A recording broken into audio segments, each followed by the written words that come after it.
অনেক দিন থেকেই আমার একটা পাহাড় কেনার শখ, কিন্তু পাহাড় কে বিক্রি করে তা জানি না। যদি তার দেখা পেতাম দামের জন্যে আটকাতো না। আমার নিজস্ব একটা নদী আছে, সেটা দিয়ে দিতাম পাহাড়টার বদলে। কে না জানে পাহাড়ের চেয়ে নদীর দামই বেশি। পাহাড় স্থাণু, নদী বহমান। তবু আমি নদীর বদলে পাহাড়টাই কিনতাম, কারণ আমি ঠকতে চাই। নদীটাও অবশ্য আমি কিনেছিলাম একটা দ্বীপের বদলে। ছেলেবেলায় আমার বেশ ছোট্টখাট্ট ছিমছাম একটা দ্বীপ ছিল পাহাড় চূড়ায়।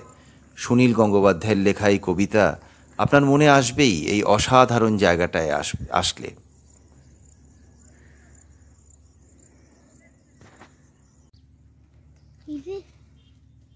চিতি পাহাড়। চিতি পাহাড় একদিকে যেমন অফবিট, অন্যদিকে দারুণ অ্যাডভেঞ্চারে ভরপুর। বেলপাহাড়ির ইন্দিরা চক থেকে কাঁকড়াঝোড়ের পথে প্রায় 5 কিলোমিটার এগিয়ে গিয়ে নোটাচুয়া অঞ্চলে শিমুল পাল গ্রাম পঞ্চায়েত অফিসের বাঁদিকের রাস্তা ধরলে মাত্র 400 মিটার পরেই বালিচুয়া হাই স্কুল। সেখান থেকে 300 মিটার ট্রেক করলেই পৌঁছে যাবেন চিতি পাহাড়ে। আমাদের পথপ্রদর্শক ষষ্ঠী ঋষিকা, যার বয়স মাত্র 6, অভিধান দেবনাথ। পবন শবরের বাড়ির পাশের সরু ট্রেল ধরে এগিয়ে চলা আমাদের। 200 মিটার উচ্চতা বিশিষ্ট এই পাহাড়ে উঠতে গেলে তেমন কোনো অসুবিধা হয় না। এবড়ো খেবড়ো পাথরের সর্পির পথ, মাঝে মধ্যে বৃষ্টি ও রোদ সঙ্গী হবে আপনার। সব মিলে এক দুর্দান্ত অভিজ্ঞতা। চূড়ায় পৌঁছলে একদিকে ঠাকুরন পাহাড়, অন্যদিকে ডুলুংডিহা।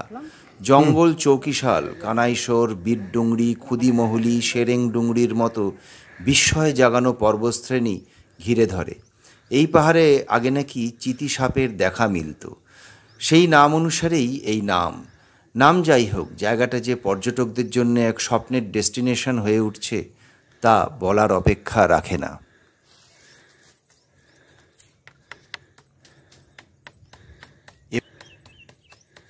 ডুলুং নদীর উৎপত্তি নিয়ে বলছে বিধানদা। হ্যাঁ, না, তার আগে উৎস সম্পর্কে জানতে গেলে আমাদের বুঝতে হবে যে চুয়া বলে যে শব্দটা আছে, চুয়া মানে চুইয়ে চুইয়ে পড়া। তো এদের ভাষায় হচ্ছে যে অঞ্চল থেকে উৎস, জলের উৎস হচ্ছে চুইয়ে চুইয়ে পাথর, পাহাড় থেকে চুইয়ে চুইয়ে এক জায়গায় জমা হয়, এরকম জায়গাগুলোকে বলে চুয়া।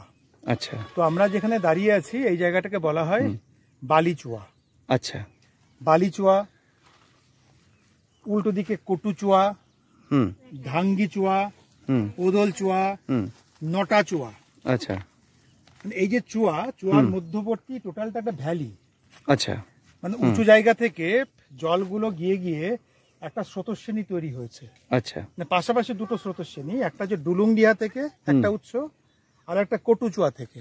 আচ্ছা, এই দুটো উৎস গিয়ে এগিয়ে গিয়ে আমাদের এখানে রাঙামাটিয়া বলে একটা জায়গা আছে। রাঙামাটি, আচ্ছা, রাঙামাটি 1-2 কিমি উপরে ডাকাই নামক জায়গাতে ওই দুটো মিলিত হয়েছে।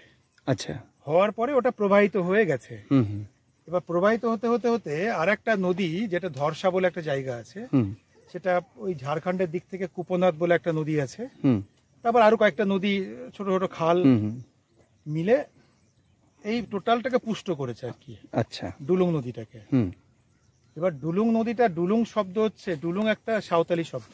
আচ্ছা, সাঁওতালি শব্দ হচ্ছে, এটার অর্থ হচ্ছে একটি মেয়ে, বাচ্চা মেয়ে একাকী জঙ্গলের পথ ধরে এগিয়ে যাচ্ছে। ঠিক সেরকমই যেন এই জঙ্গল পাহাড়ের মধ্যে থেকে এই যে জলধারাটা প্রবাহিত হয়ে গেছে, হয়ে গিয়ে আমাদের সুবর্ণরেখা নদীর সাথে কোদোবাল বলে একটা জায়গা আছে, সেখানে গিয়ে মিলিত হয়েছে। বেশ, এই হচ্ছে ডুলুং নদীর বিষয়, আত্মকথা। এবং এই ডুলুং নদীর তীরেই আমরা দেখতে পাই বেলদা বলে একটা পাহাড় আছে। বেলদা গুহা ডাকাইতে, পাশেই কানাইশোর পাহাড়। কানাইশোর পাহাড়, ওই দূরেরটা কি কানাইশোর? এই যে এইটা দেখা যাচ্ছে, এটা কানাইশোর। এবার কানাইশোরেও আদিম মানুষ, প্রাচীন মানুষের বসবাস ছিল। তারপর আস্তে আস্তে এগিয়ে যাওয়ার পরে আমরা দেখতে পাচ্ছি চিল্কিগড় রাজবাড়ি, ঠিক একদিকে কনক দুর্গা মন্দির। এই নদীর পাড়েই একটা বিশাল হাট, ফেকো ঘাট, বড় গরুর হাট ইত্যাদি গুলো বসে। তো সেদিক, এবং আরেকটা মজার জিনিস, উৎসের কাছাকাছি হচ্ছে এই যে চিতি পাহাড় রেঞ্জে আমরা দাঁড়িয়ে আছি, এখানে এইটা গুহা আছে। বলে দিই, এটা পবন পাহাড়, আমরা দাঁড়িয়ে আছি চিতি পাহাড়ের মাথায়। হ্যাঁ, টোটালটাই চিতি পাহাড়। হ্যাঁ হ্যাঁ। এবার ওইটাকে একটা নির্দিষ্ট করা হয়েছে এই কারণেই, পবন বলে একটা ছেলে আছে, পবন সবর। আচ্ছা। টোটালটাই চিতি পাহাড়। হুম। পবন রেগুলার ওখানে একটা থান আছে, পুজো করে রেগুলার। ও আচ্ছা, বাহ। হ্যাঁ। তো এই টোটাল রেঞ্জের মধ্যে ওই নির্দিষ্ট পয়েন্টটাকে বোঝার জন্য, যেহেতু পবনের বাড়ির উপর দিয়ে উঠতে হয়, সেই জন্য পবন পাহাড় নাম দেওয়া হয়েছে আদর করে। হ্যাঁ। তো এই যে পাশে চাতন ডুংরি রয়েছে, একদিকে তুলসীবনী সরোবর, সেখান থেকে কুসুমঘাটি বলে একটা নদী উৎপন্ন হয়েছে। আচ্ছা। তো যখন প্রিহিস্টোরিক মাইগ্রেশনের সময় যে মানুষগুলো 10,000 বছর আগে, 15,000 বছর আগে এসছিলেন, তাদের তো জলের উৎসটা দরকার হয়। ঠিক। তার পার্শ্ববর্তী আমরা চলতে চলতে কথা বলি বিধানদা। যে গুহাগুলো আছে, সেই গুহাগুলোতেই মানুষ থাকতেন। ঠিক। তার নিদর্শনগুলো, অসংখ্য নিদর্শন আমরা পেয়েছি। এই হচ্ছে সংক্ষিপ্ত ইতিহাস। হ্যাঁ, সত্যি মানে এখানে একাধিকবার আসার একটাই কারণ, যে একবার কেন, দুবার কেন, 3-4 বার আসলেও পুরো ইতিহাস জানা যায় না। এখানে থেকে আত্মস্থ করতে হয়, যেটা আপনি করছেন আর কি, এটা ফ্যাক্ট।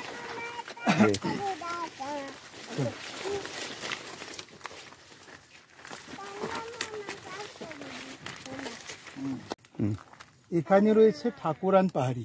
আচ্ছা। ঠাকুরান পাহাড়ি বলে একটা গ্রাম, যেটা শিমুলপাল পঞ্চায়েতের মধ্যেই পড়ে। আচ্ছা। তা পশ্চিমবঙ্গে প্রথম দিকে, মানে স্বাধীন হওয়ার পর যে অঞ্চলগুলোতে চীনামাটি পাওয়া গেছে, আচ্ছা, আমরা দেখতে পাই আসানসোলের দিকে বিস্তীর্ণ চীনামাটি রয়েছে, বাঁকুড়াতে আছে।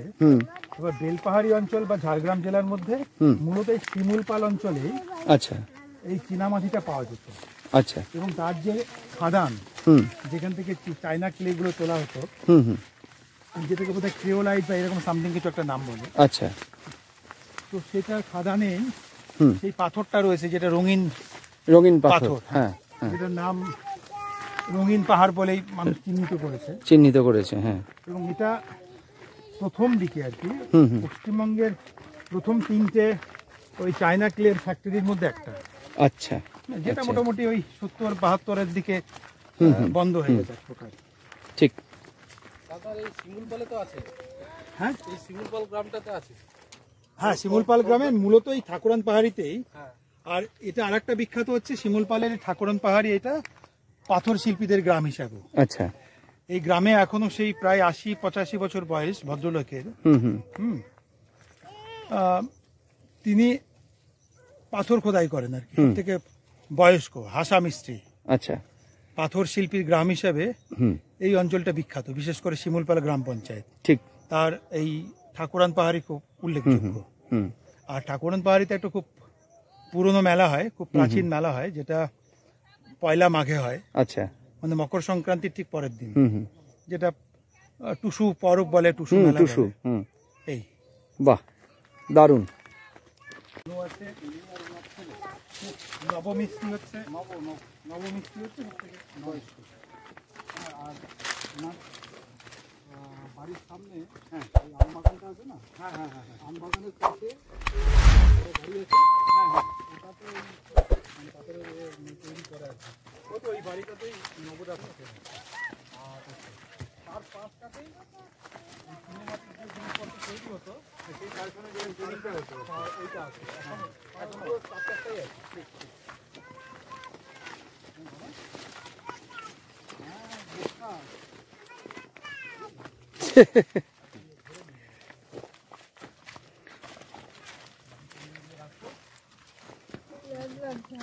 হ্যাঁ, গিয়ে শুয়ে পড়বি তুই, নো প্রবলেম, চল আমার সাথে।